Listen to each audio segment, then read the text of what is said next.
Oi pessoal, hoje eu vou falar para vocês como que se faz a configuração de um tema padrão no Excel, para que você possa customizar não só a paleta de cores, como também fontes e estilos interessantes para o seu trabalho padronizado no Excel a partir de agora. Um colega meu perguntou no privado como que poderia trocar as cores do Excel para as cores do Office 2007. Ele tem uma necessidade específica e me perguntou, eu sei que tem uma paleta de cores lá, mas como é que faz para trocar?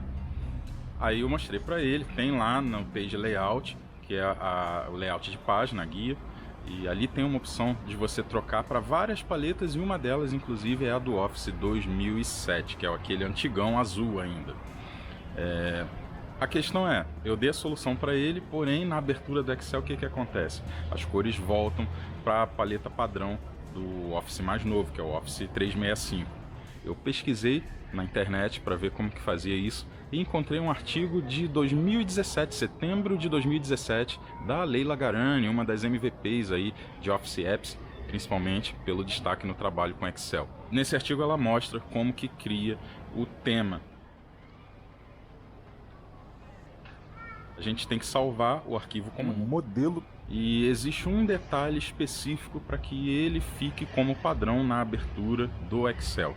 O detalhe específico é que a pasta precisa se chamar Book, se for no Excel em inglês, ou pasta, se for Excel em português.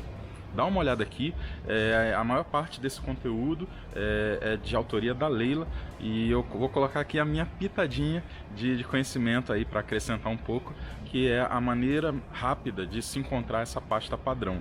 Em vez de procurar lá no Windows Explorer, como ela sugeriu, é possível procurar utilizando o porcentagem, appdata, porcentagem, e usando esse complemento aqui, que é o Microsoft /Excel Start, que é a pasta padrão. Aí a pasta é padrão tanto em inglês como em português. O que vai mudar mesmo é o nome do arquivo. Em Excel em inglês é Book, Excel em português, pasta. Isso é um detalhe muito importante que muda inclusive se você trocar o idioma do seu Office. Então atenção a esse detalhe especial do nome do arquivo. Não coloca o número 1, número 2, número 3, é só Book ou só pasta. Espero que você goste, curta aqui o vídeo, comente e deixe também a sua ideia para os próximos vídeos. Tchau, tchau, até logo!